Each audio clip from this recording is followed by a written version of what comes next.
To Monday's A Celtic State of Mind. As you can see, it is not Amy Canavan here today, but we do have a replacement in Natasha Miko, the trend-setting globe travelling Natasha Miko. How are you? I'm good, thank you. Yes, I'm actually in Scotland for a change, so that does make a difference. Have been known to board a plane regularly throughout the last couple of months, but I would have to say that I think Acsom's own Jim Orr is trying to rival me at the moment. He doesn't seem to ever be about. He's always popping up in various nice destinations, so I think Jim's challenging me on the air miles at the moment. But I tell you what, you'll get some free flights between the two years at the end of it. But we're also delighted to be joined by comedian Darren Connell. You may know him as Bobby from Scott Squad, but he's a true Celtic man, and we're delighted to have him here on A Celtic State of Mind. Welcome to the show, Darren. Thank you very much for having me, guys. It feels weird being on the show. I'm so used to listening to it, so it's nice to be on. Well, we're looking forward to getting your input over the next hour or so, just as much as we are from everyone in the comments section. A big warm welcome to everyone who's joining us this Monday lunchtime. We've got a lot to discuss. We are looking back on Celtic's 2-0 victory over Norwich at the weekend, as well as this coming in from Todd Ferguson. We can't let this one escape.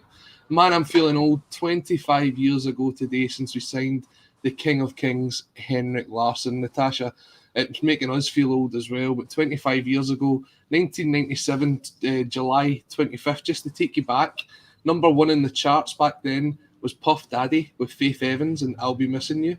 The number one film at the box office was Men in Black, and the top show on TV was Frasier. I mean, wow. It's a long time ago, but it just feels like yesterday, doesn't it? Oh, absolutely. And I think it stays so fresh in our memories because we continue to watch the videos and the clips. We see his goals. We see him playing so regularly on the sort of history DVDs now.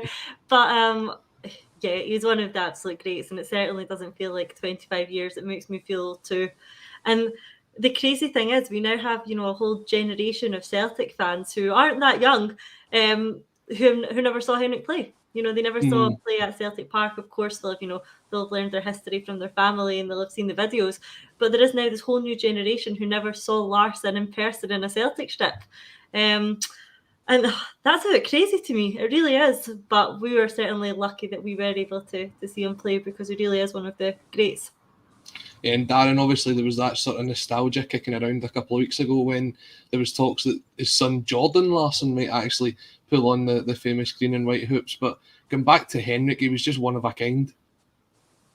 Oh, yeah, it was unbelievable. And 25 years, man. I'm only 35, and that makes me feel really old. Even when I seen a picture of him the other night, and Hendrik's looking a wee bit old as well.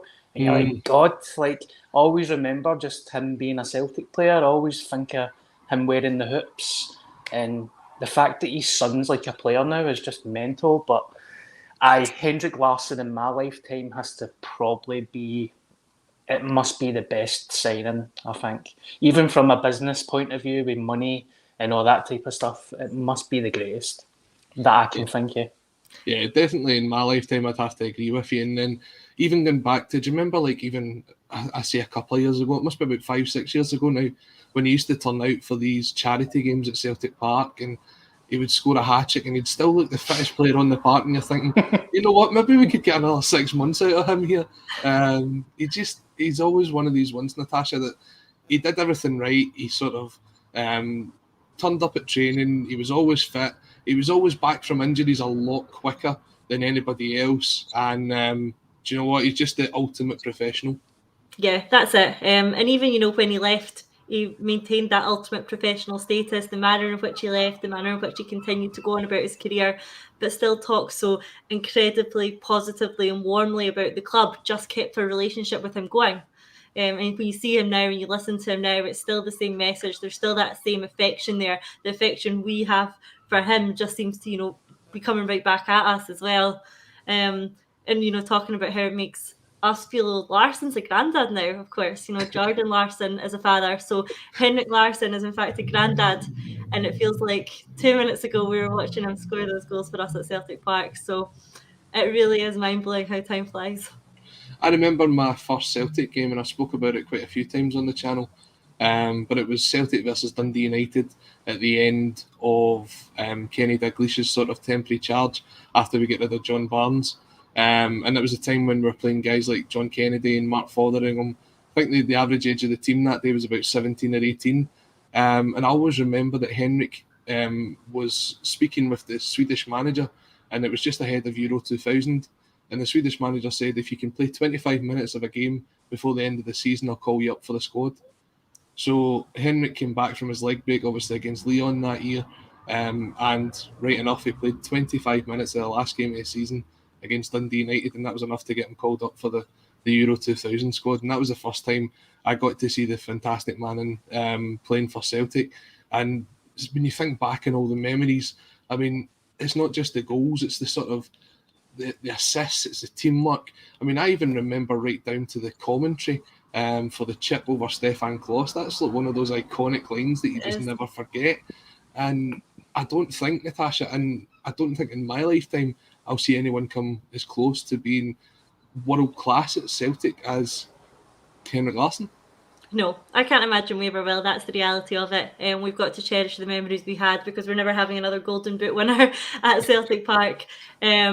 But we're lucky to have him. Grateful for all the memories that we have of him that we can look back on, because the way that football is now, particularly across Europe, the gap has just got so much bigger. And the gap between us and the top European sides now, if you want to call them that, or you want to call them the ones with the most money, the gap just gets wider and wider the more money they get pumped into them from various sources.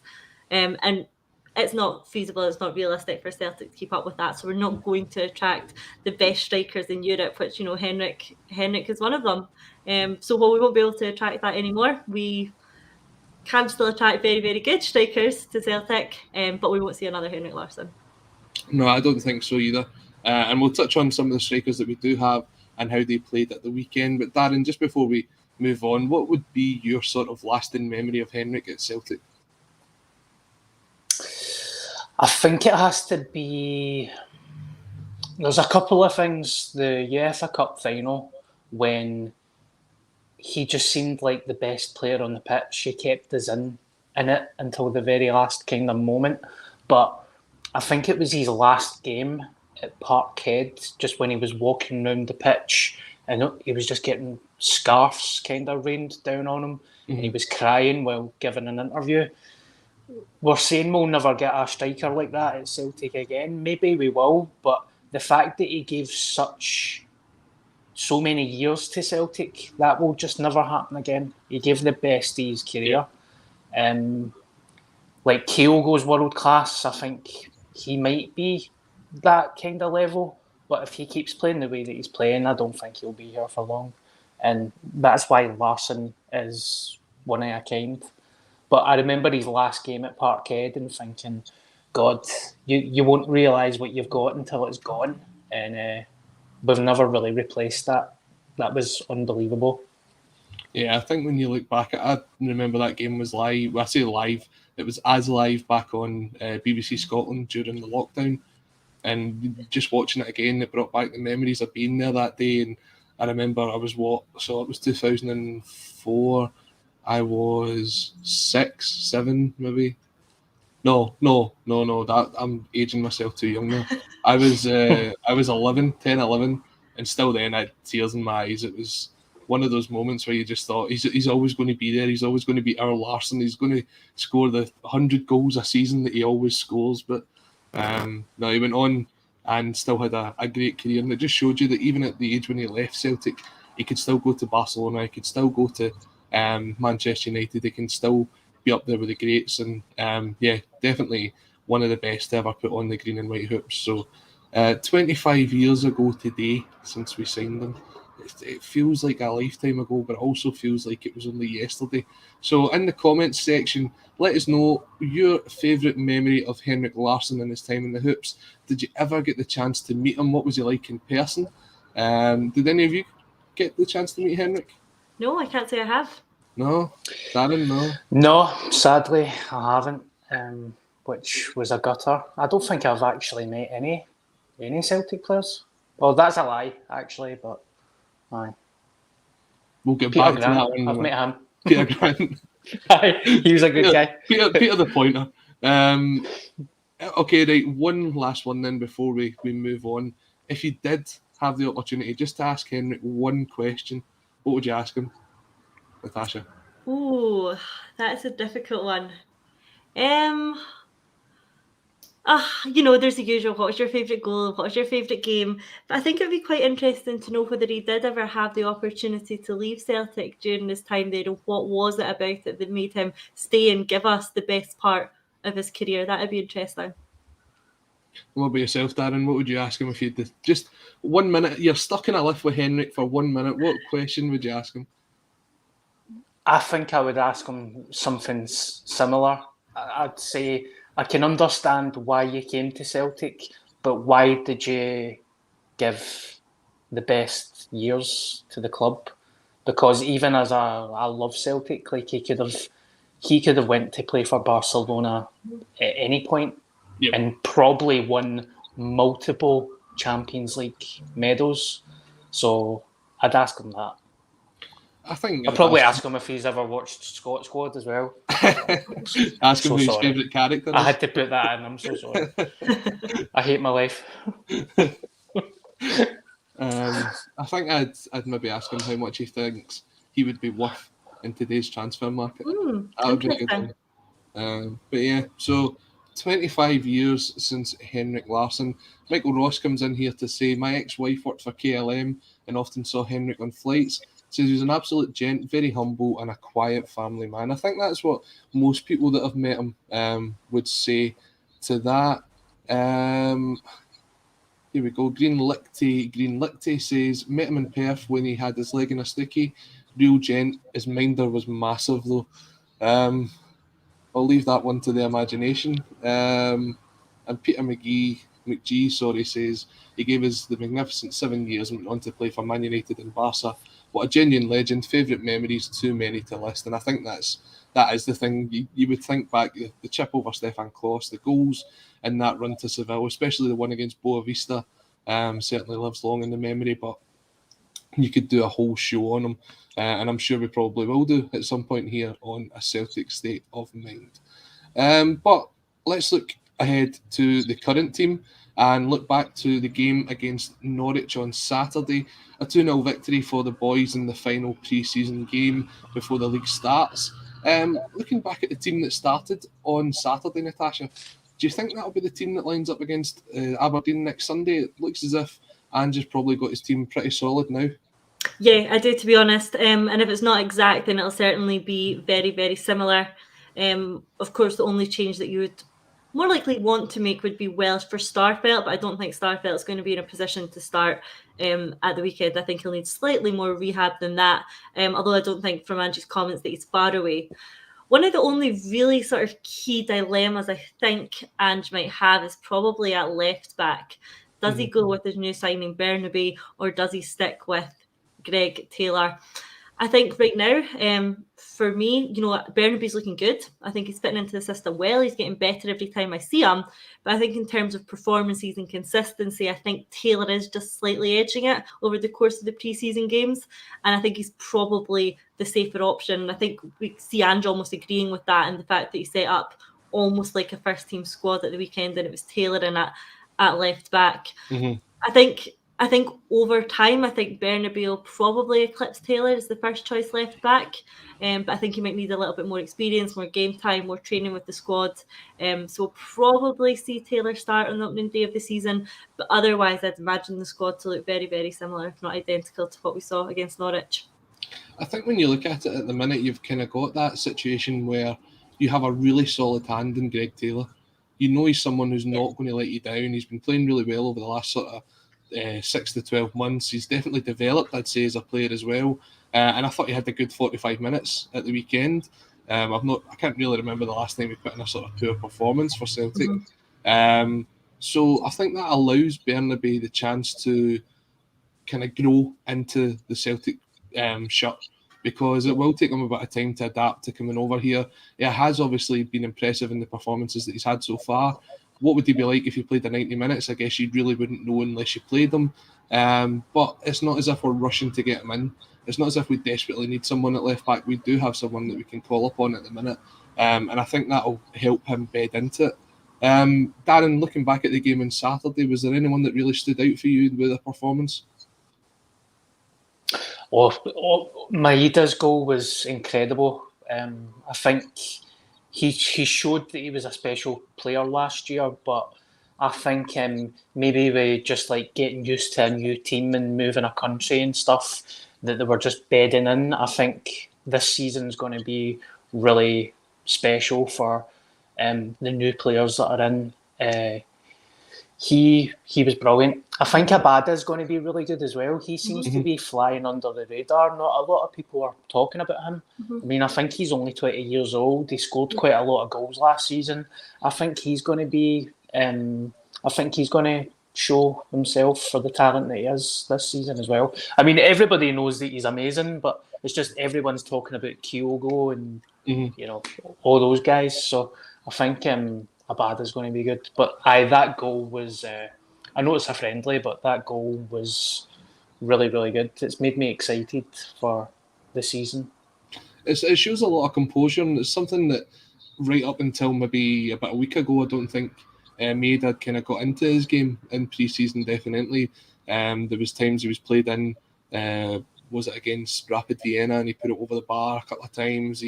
He's not kind of shown to be the sort of player that you could think could lead the line, but then on Saturday he took his goal really, really well.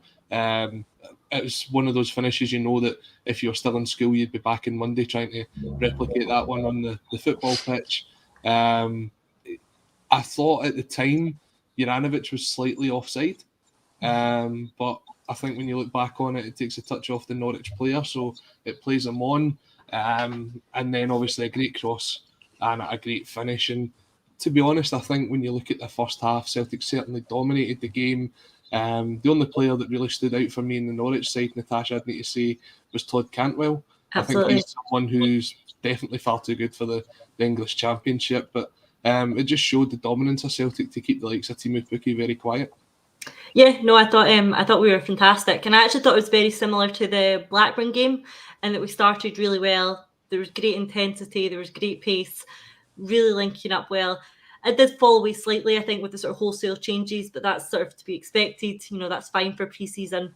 For me, our standouts, I'm probably going to go with Hatate and Jota. I thought Hatate was absolutely exceptional. I think him on the ball is just fantastic, and he has been all pre-season. I think what we saw of him last year was great. It was really good. It almost hit a peak and then started to drop away slightly. But that was him, you know, he'd played a season and a half by then. Yeah. You know, he's talked about it since. He was mentally fatigued, he was physically fatigued. And if he was, you know, in that sort of state mentally and physically towards the end of last season and still turning out the performances he was, then I'm really excited to see what's to come from him this season. And we've had a glimpse of it in pre-season. I think he's almost been on another level. And I'm really excited to see what he can bring, you know, once the league starts and take it up another gear, another 2 years. I think we'll look back at the end of the season and see him as one of our really star performers. And similarly with Jota, I thought a lot of our creativity came from him. It's nice. I always like to have a player who can, you know, take the man on, hit the byline, get the ball in, and that's what he's shown that he's capable of. And, you know, he was running riot against the Norwich defenders. I'm sure they were happy to see the back of him. But yeah, I thought, you know, those two really stood out for me, and I agree with you in terms of the Norwich side. Cantwell looked pretty good, up until that air shot, I think, in the second half, but we'll give him that one for free. But yeah, otherwise I thought he was pretty good. But again, similarly to Blackburn, I thought particularly in the first half, Norwich struggled to keep up with us. The things we were playing at, the way we were moving the ball, the intensity that we were playing at, I don't think they quite expected that from a pre-season game. So, you know, the first half I thought they were slightly off our pace a bit, similarly to Blackburn, which is a good sign for us. I don't think Ange does half-hearted games, never mind half-hearted pre-season games. So, you know, I like the competitiveness of it. And it's a really good test for us leading up to the weekend's opener. Yeah, definitely. If we come up against Aberdeen on Sunday, who have started their season very well, topping their Betfred Cup group. I don't think they've conceded a goal yet either, so it'll be interesting to see how we line up on Sunday. 4:30 kickoff it is at Celtic Park for Flag Day. But going back to the second half, and obviously Celtic made a raft of changes, and we got to see the debuts of Jenz. I'm so tempted to call him Lenz, I don't know why. Moritz Jenz and Aaron Moy.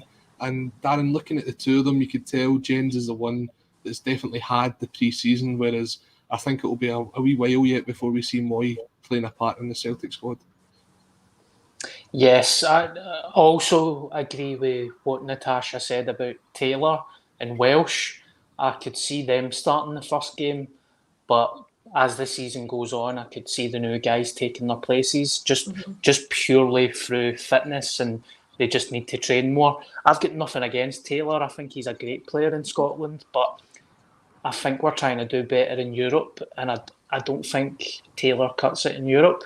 That I'm not saying he's a bad player. It's just if you want to play against teams like that, I think we need to try something a wee bit different. So, but yeah, I think Moy is a great player. I don't understand the criticism that was happening when he signed. I like to kind of think, champ manager type of mind frame. I'm like, free transfer, probably low contract. He stays in Glasgow. He's worked with Ange. He's a good player. Why not just take a chance on the guy? Like, he knows he's played in Scotland before. He's a good player.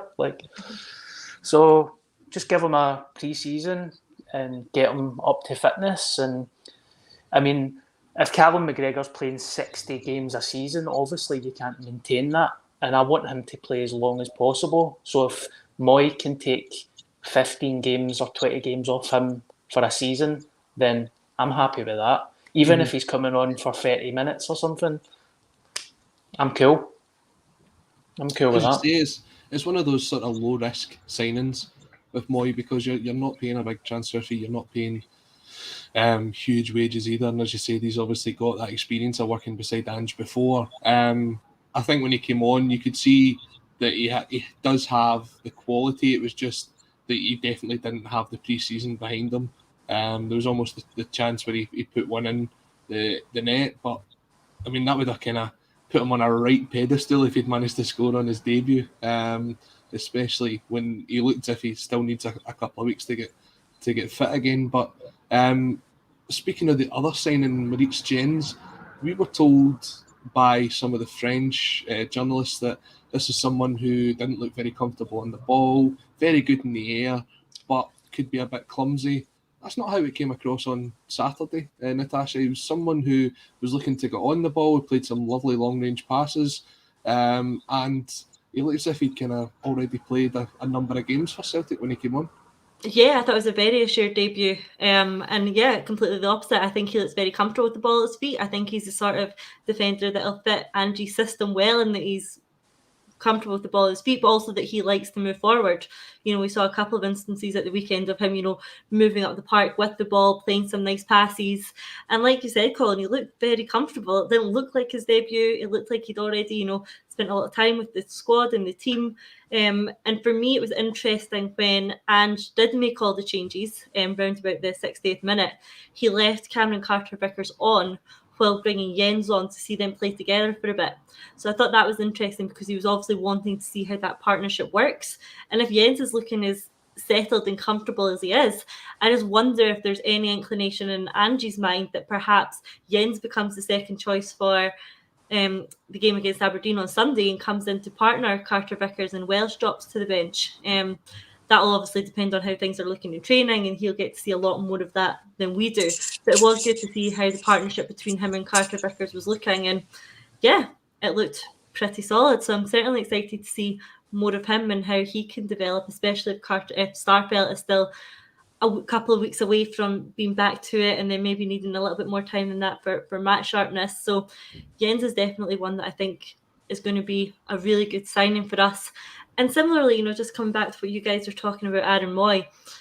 Yeah, Jenz had a great debut. Aaron Moy, was it the best of debuts? No, but we're not going to judge a guy on 50 minutes. He's not played a lot of football recently. It'll take a bit of time for him to get up to speed, to get up to fitness. And then I'm sure he can be a valuable asset for us. Like you said, it's a relatively low-risk signing. And Ange wanted him in. So I think it works. But people need to get off his back. It was 15 minutes. It was his debut. Hasn't played a lot of football in a while. We're not going to write someone off after 15 minutes or have any, ridiculous opinions like that. Give him a chance. But I think, getting on his back and complaining about his performance and things like that isn't going to help anyone. So certainly not him. So give him time. Let him embed into the squad, and I'm sure he will be a valuable asset for us as well as Jens. Offer him a square go at the superstore. I think that sounds like a great idea. There was plenty of that going on in Celtic Twitter through the week, that was for sure. As well as everybody's pretending to be other people, but we'll get back to that. It wasn't me. Aye, have we seen what you were? You were that wee dog, the one that got stolen last year. Oh, aye. I was here. I get death threats because I made a joke about that, but we'll talk about that later. The wonderful world of social media. It's a crazy place. Speaking about Moy, I was actually surprised to see him in the squad. I didn't think we'd see much of a run out from him. But someone who didn't make the squad and has been the talk of speculation since then is Mikey Johnston. There was rumours that he would be potentially going off to Standard Liège to join up with his former manager Ronnie Deila. But I've heard from sources in Belgium, and I'll go out and name them as the Belgian Football Podcast. They've been on A State of Mind before, that the deal is actually just been all paper talk. There's nothing solid about it, and it doesn't look as if Johnston will be heading out to Belgium, which for me I think is a shame, because if there's someone that I would trust to develop a young player, it would be it would be Ronnie Deila, Natasha. Oh, it just seems like a great fit. When I read that, I thought, oh, actually, yeah, perfect.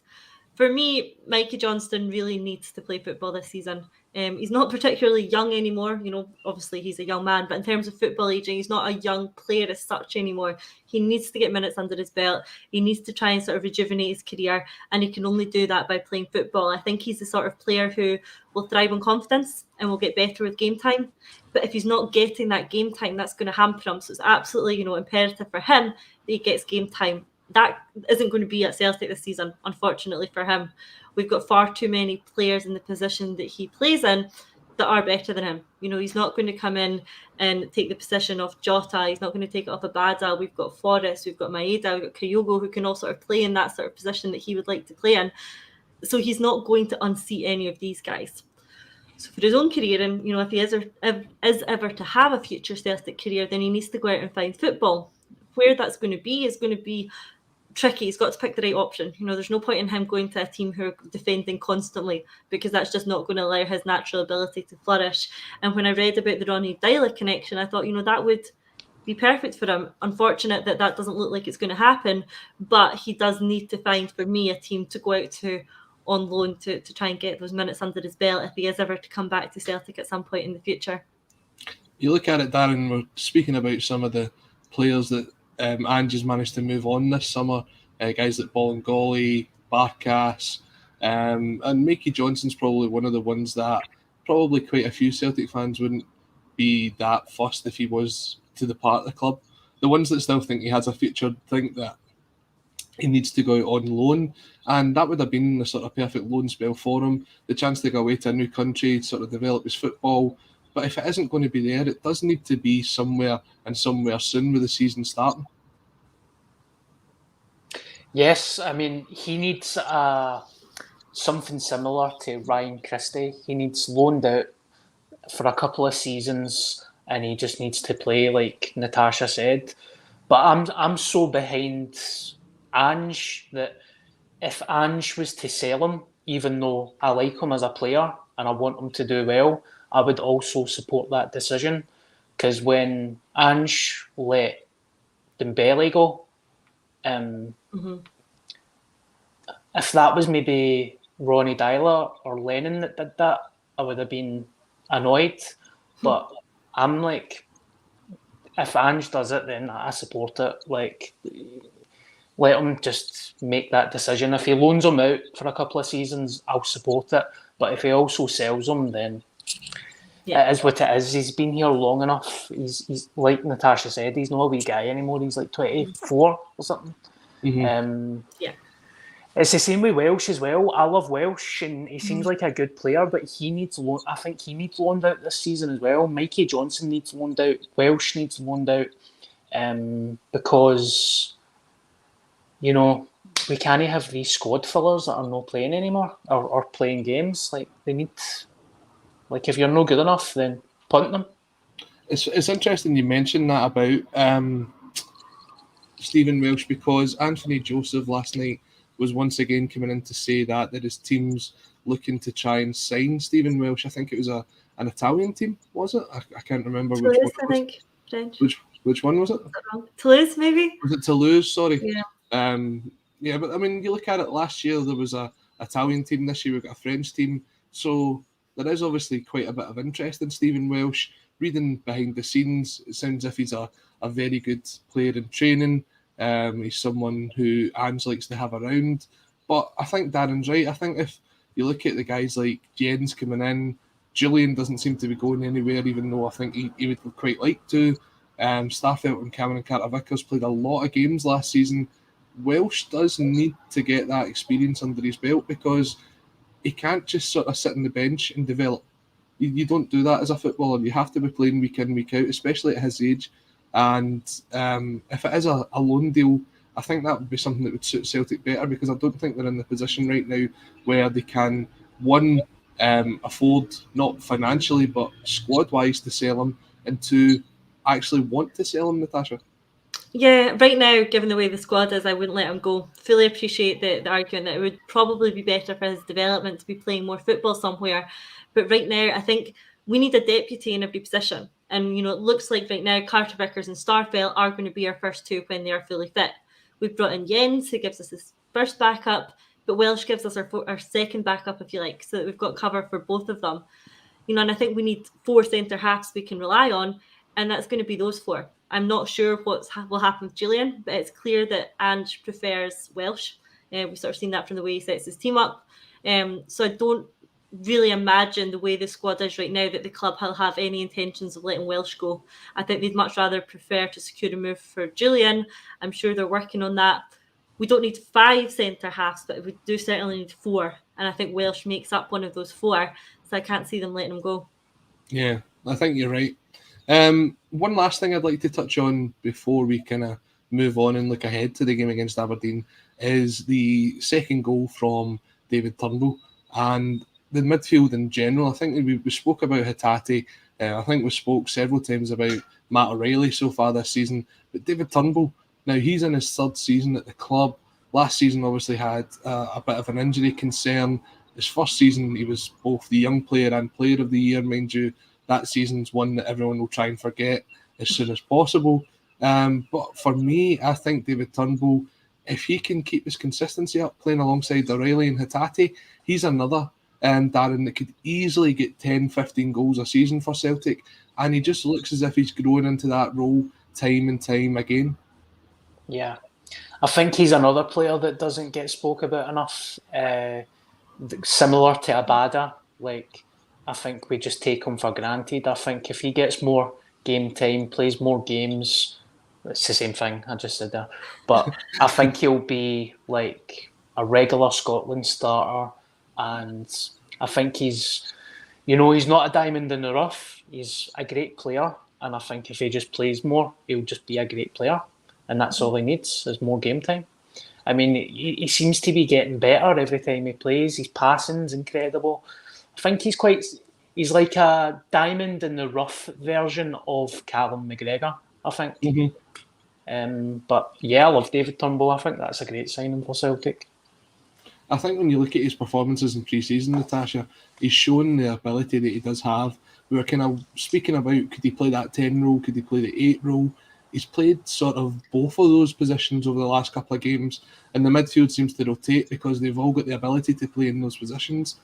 But he took his goal really well, a couple of touches inside and then finding the bottom corner. He obviously scored against Blackburn last week as well.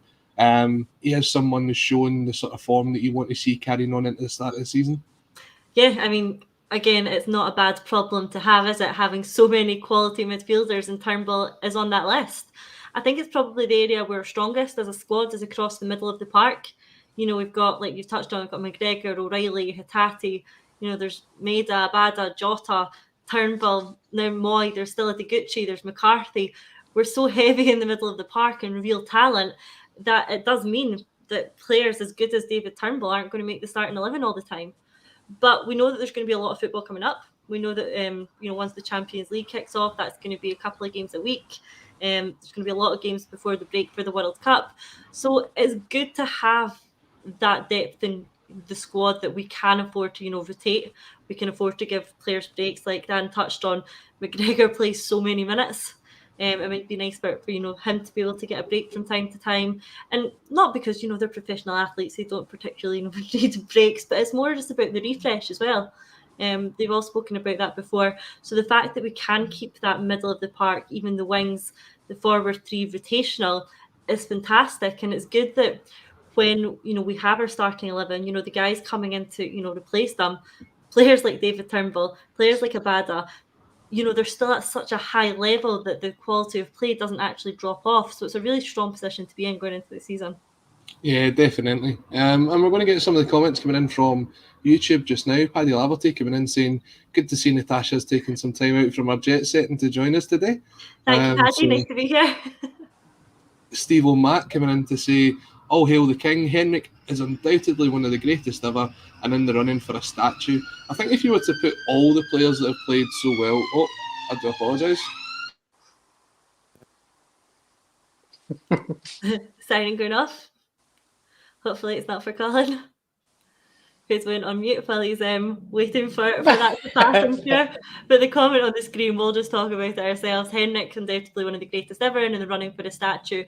To be honest, if you look at it, I don't know how many more players are in front of Henrik in terms of getting a statue of his generation anyway.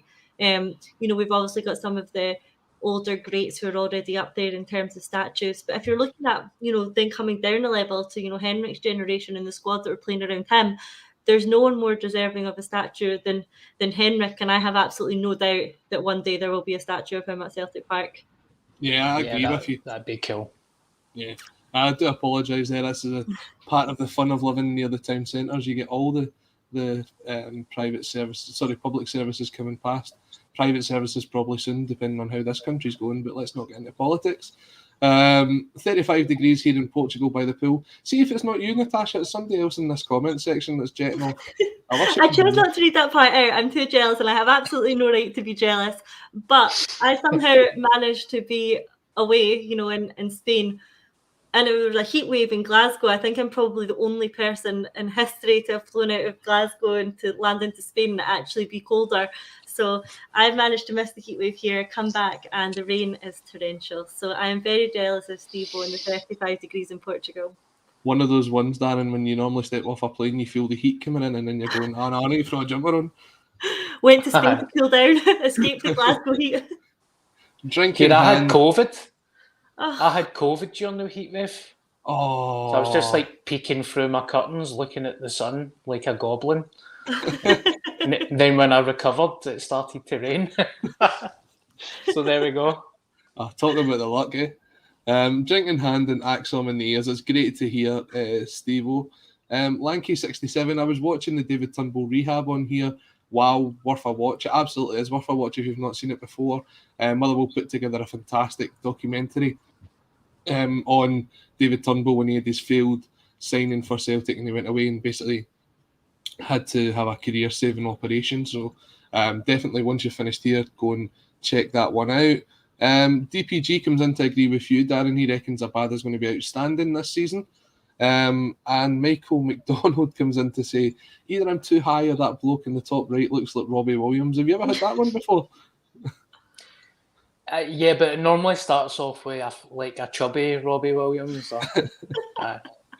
Here, I'll take that, by the way. Robbie Williams. I'm buzzing. That's a compliment. I'm absolutely buzzing with that. I don't know if you meant that there or if that was just purely accidental. How did I say? You said you'd take that. Oh, did I? No hey! I like to pretend that I'm smart, but trust me, I'm not smart. Here I'm buzzing, man. He says I look like Robbie Williams. That's made my day. You're going to sing off the show, that's it. Aye.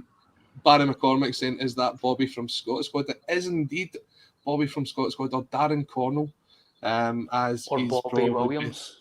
or Robbie Williams. You could probably do a wee tribute show for Robbie. Some new content. If you want to book Darren, then just get in touch with me afterwards, right? And we'll book him as a Robbie Williams tribute act. Maybe do a wee bit of Ollie I Muzz do as well. homers, by the way. I do homers. It won't cost much, 30 quid or something.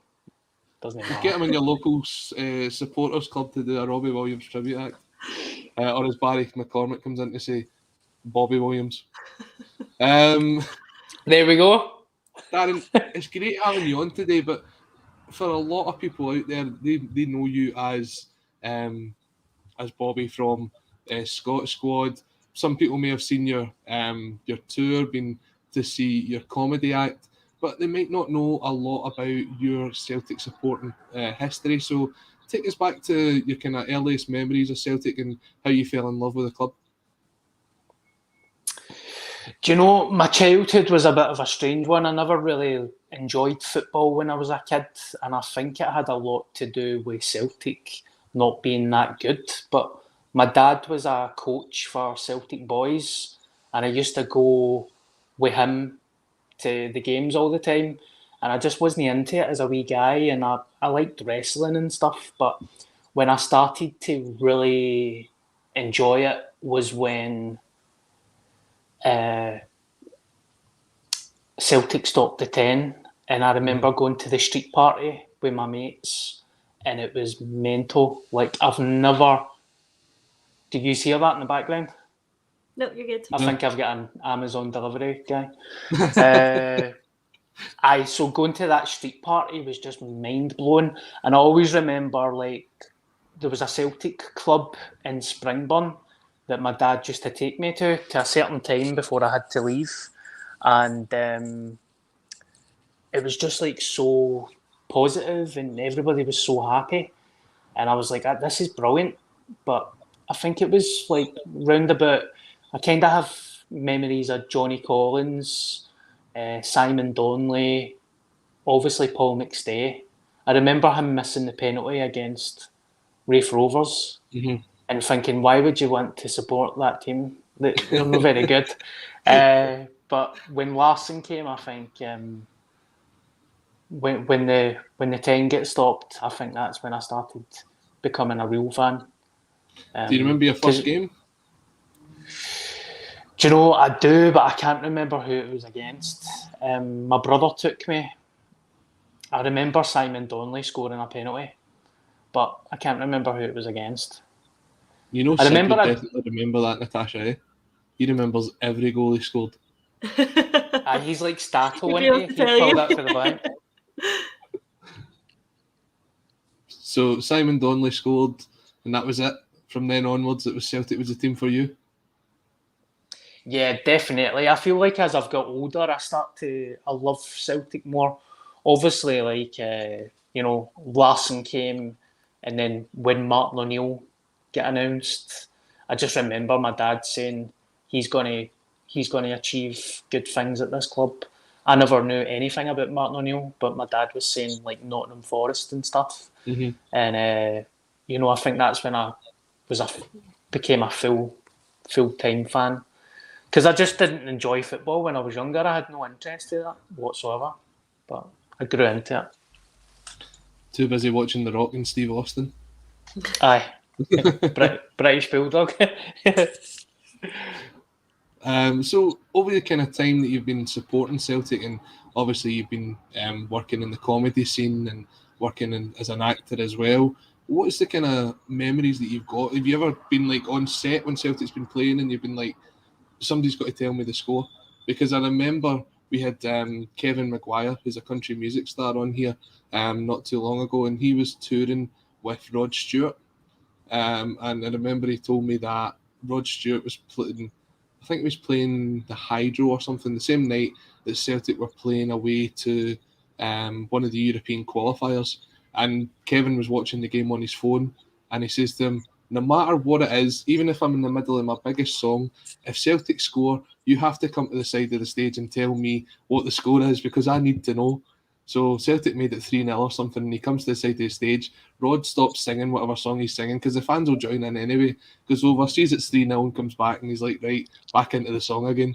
And I just think that's fantastic.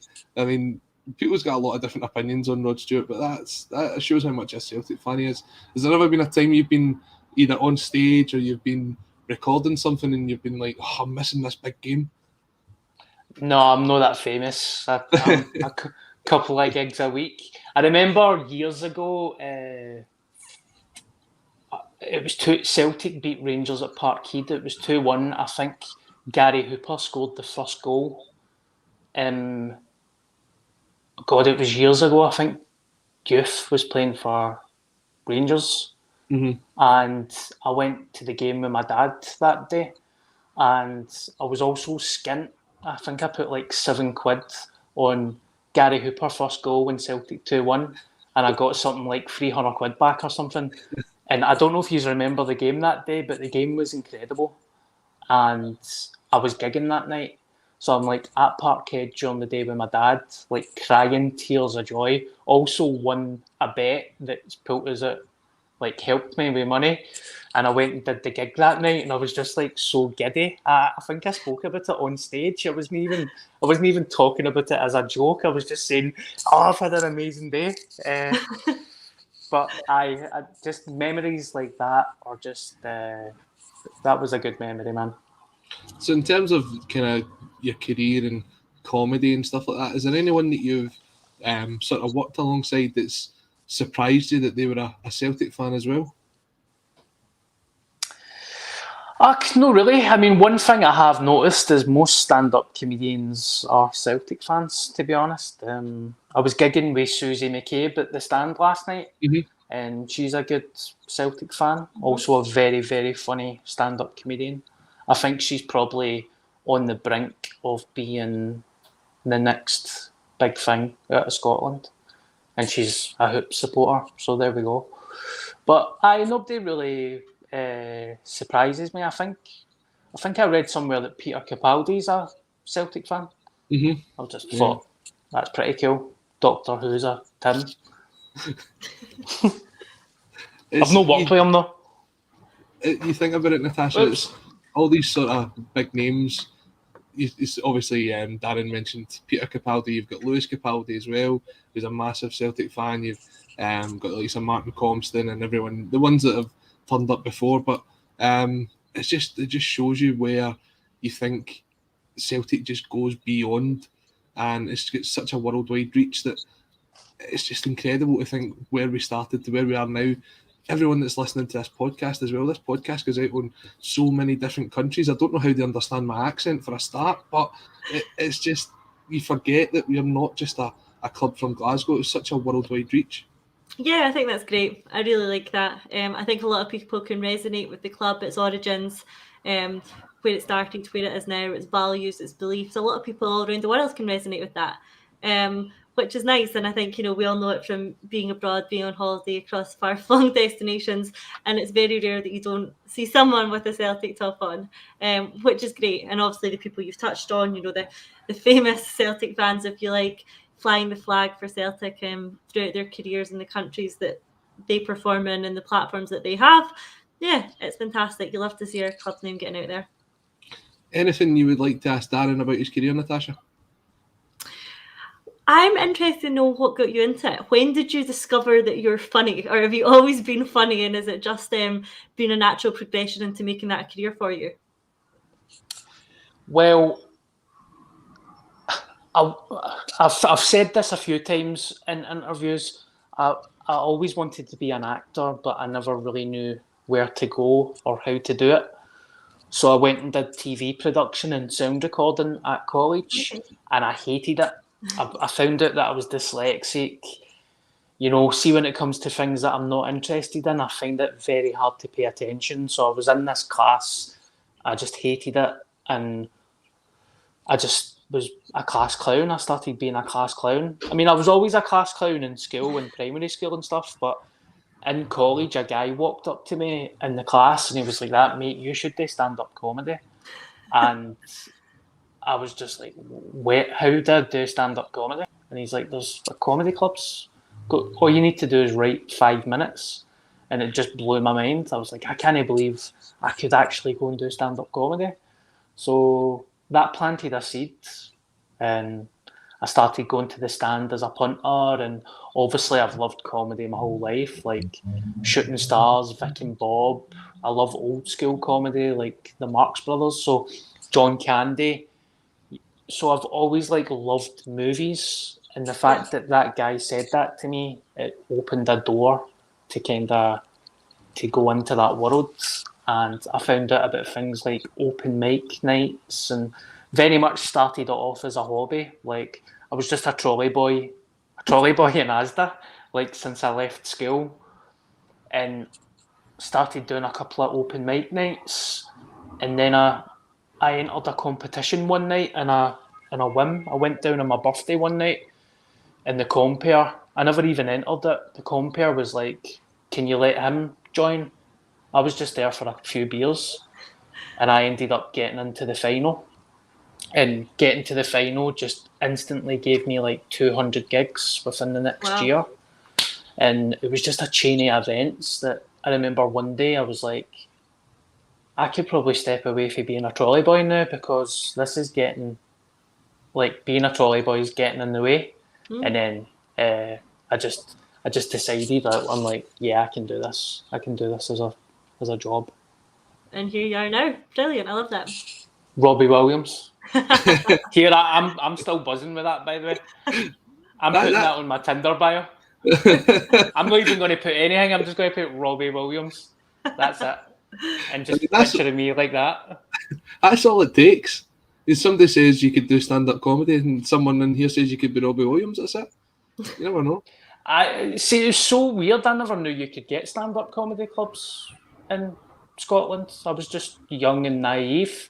And when that guy told me that, I went to the stand and I started watching stand-up live from the age of 18 till I was 24. That was my life. I used to take all my mates, and then my mates get bored. They were like, "Mate, you go to the stand comedy club 5 nights a week. That's a bit mental." And I just started going myself. It used to be a drink thing. I used to go for a couple of pints and then with my mates, and then I just started going myself and cans of juice. I was like, nah, I'm here for the long run. It definitely made me fall in love with comedy. Question here from Edward Y of Oz. How do you handle the heckling? Well, I don't know if you have seen me do stand-up. I kind of invite heckles and I enjoy it. There's a lot of improv with my stand-up comedy, because Scott Squad was it's improvised. Mm-hmm. So obviously I've got jokes and I've got a set and stuff, but I definitely invite chat with the crowd. The only thing that ruins it is if people are just talking to each other during the show, or somebody's on their phone or something, that can ruin a show. Or if somebody just makes a drunk noise, then that's mental. But I like getting heckled. I enjoy it. Good. Bring it on. So we are going to close the show out in a minute or two with a quiz, because, when me and Natasha get together, it always has to end up in a quiz. And we're going to do a quiz on Henrik Larsson, since it is the 25th anniversary of him signing. So we'll get to that in a minute. However, we were supposed to be joined today by a viewer of a Celtic State of Mind, who had a very important cause to share. So I'm going to just quickly go through this, and you will see a link to the GoFundMe underneath it. So Jamie was going to come on to tell us about his son, Jamie, who has been diagnosed with Duchenne muscular dystrophy. And it's a terminal disease which is found mainly in boys, and approximately 1 in 5,000 male deaths. Unfortunately, it's a struggle that Jamie will be going through for basically his whole life, and he'll be wheelchair bound and with a life expectancy into his mid-20s.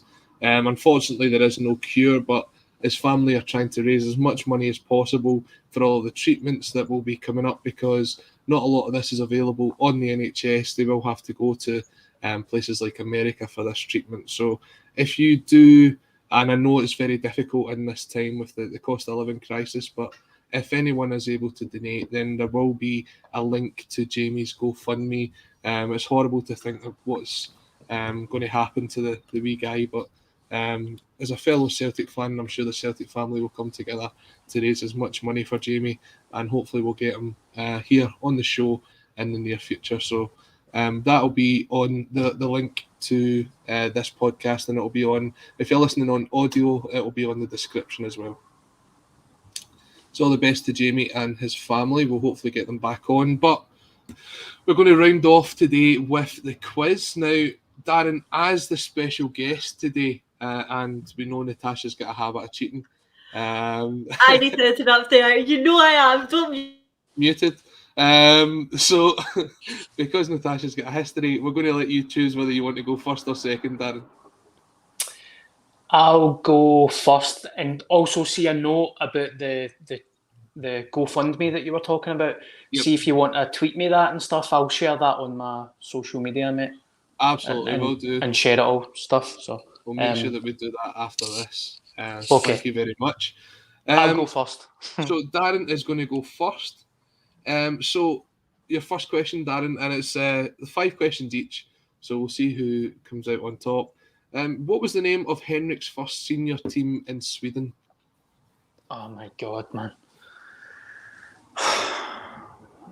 Can I change? Can I go second? Do you know something Berg? Nah, man. I don't know.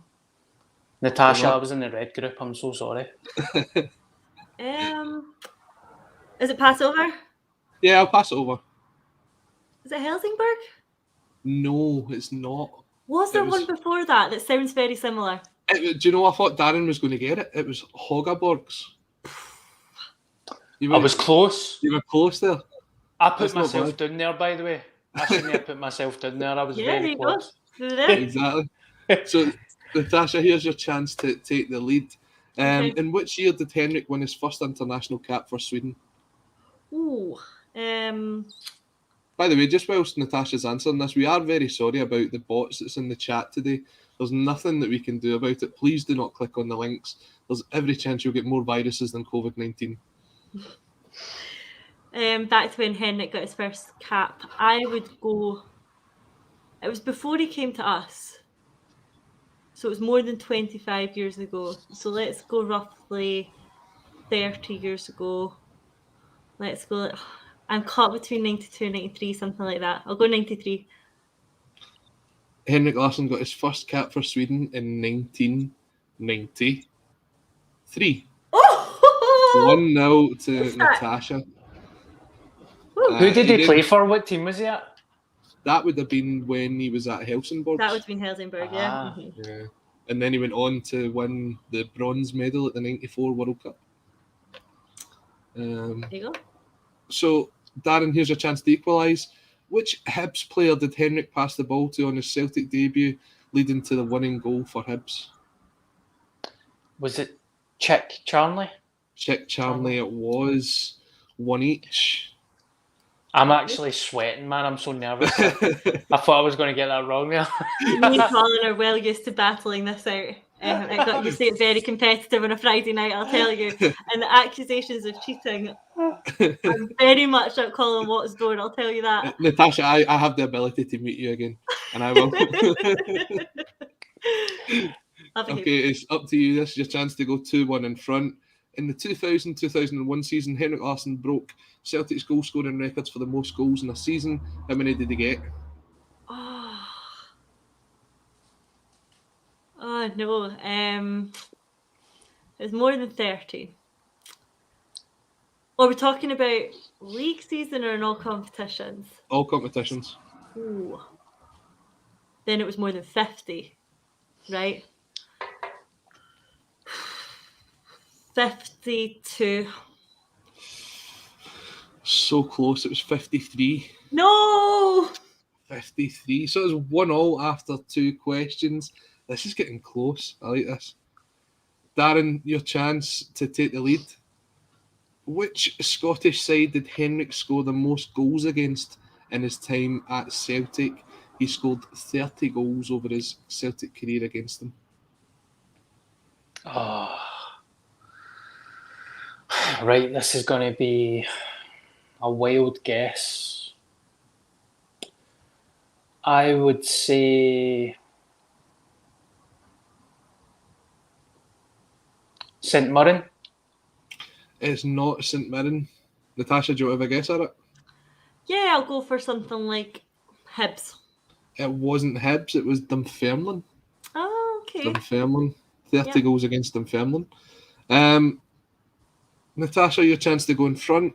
How many goals did Henrik score in Europe for Celtic? He's currently Celtic's top European goal scorer.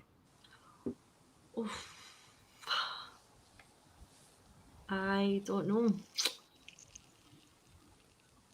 If we're going to have a guess at it, how many goals we've scored in Europe? I'm worried about pitching this in the right ballpark at the moment, right? It must have been 35? Natasha Miko goes 2-1 in front. No chance. 35 goals. Says that. I am shocked, I have to tell you, because I literally pulled that out of thin air. 35 goals Henrik scored in Europe for Celtic. And Darren, your chance to equalise here. Against which side did Henrik score his last goals for Celtic? Oh, man. I feel like I've conceded a goal in extra time here. I've got the keeper running up for a corner. His last Celtic game, who did he score against? Yep. His last goal for Celtic, who did he score against? Oh, my. Was it Hearts? It wasn't Hearts. No, Natasha. no. I know who it was. I know who it was. I'm not giving it as a confirmed answer because I was tempted on Dunfermline because he scored against them the most, but I think it was Dundee United. Darren, who did you think it was? St Johnston. It wasn't. It was Dunfermline. No, I want that answer. I take it back. That was the Scottish Cup final. So it's still 2-1 to Natasha. No. Natasha, this is your chance actually to wrap it up here, to win it. So this could make it 3-1. But here is your question. So Larsson moved to Barcelona after leaving Celtic. However, he had a short season that season, breaking his ACL against which team? Oh. I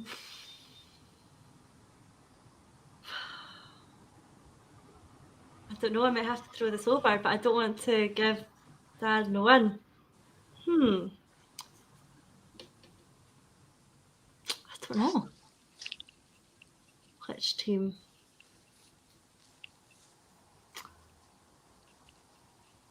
I'll have to throw it over. I don't know. Darren, any ideas? I don't know either, but I'll just take a wild guess. Villarreal. It was Real Madrid. It was in an El Clasico. Was it? Yeah. I don't remember that. Okay, fine. So still 2-1 as we go into the last one. Which is I great. can't remember him getting injured for Barca at all. Yeah, he took it's not as clear as his injury for us, for me. Yeah, he took a really bad one against Real Madrid. And they still extended his contract, and then obviously went on and had that great second season at Barcelona where he set up the 2 goals in the Champions League final. So that just tells you this is not one of the questions that's coming up. Darren, your chance to equalise here with your last question. And how many major final tournaments did Henrik play for Sweden? So we're talking about Euros and World Cups here. I think it was 4. 4. Natasha? I'm going to go higher.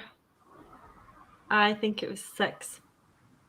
Natasha, if it was your question, you would have stole it. He competed in 6. But it got thrown over. I feel like It doesn't matter anyway because Darren can't come back. So this is your chance just to wrap it up here. Which other sport has Henrik Larsson played professionally? Oh, there was some really random sport. I know that doesn't really narrow it down, but there was definitely some really random sport that he played. I can't remember the name of. Something like it was something to do.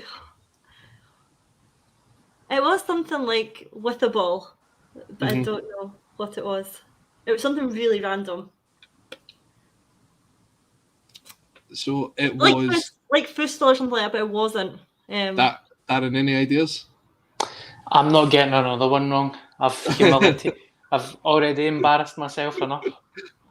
It was indoor hockey or floorball, and he actually played that at a reasonably high level to the point where he was being called up for the Swedish national team. So that is very interesting. Wow. Just shows you. But I also know that he was supposed to be a really good snooker player as well. Yeah, there was always the stories of him and Paul Lambert playing pool and snooker, and I think I remember a game Celtic played Livingston at Celtic Park, and the floodlights went out. So the place was in darkness, but the big screen stayed on, and it showed you sort of behind the scenes of what happened at Lennoxtown. Or I don't think it was Lennoxtown at that point, but it was Paul Lambert and Henrik Larsson, and they're playing basically competitive. What do you call it? Competitive pool. And they says they'd done it every single day and they'd a scoreboard. I think it was like 43, 42 or something like that at that point. So, yeah, I can totally believe that he was like that. But, yeah, so, Natasha, you are once again our champion. Congratulations. There we go. So, 2-1 victory, Natasha. How do you feel about that? Oh, the relief. I was getting flashbacks to those competitive Friday nights, I tell you. But I think if I cast my mind back far enough, which I will, I think the last time we went up against each other, Colin, I also won. So now I think I'm on 2 in a row. So I'll absolutely take that. So what we're saying is we're looking for someone to come on here and challenge Natasha.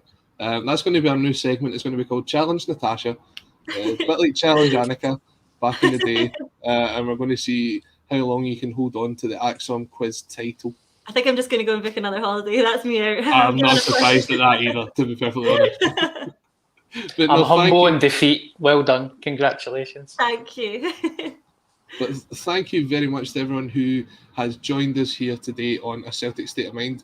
It has been a real pleasure, actually, to have Darren Connell join us. Darren, let's hope it's not your last appearance on here. I hope you've enjoyed it. No, thank you very much. I'm just trying to keep professional, and yeah, I'm just like, should I try and be funny or make his laugh? I'm like, I didn't know what to do. So I enjoyed being on. You can just simply come on and be you. You can be Bobby, you can be any other character you want to be. You just, as long as you talk Celtic, that's all that matters here on this channel.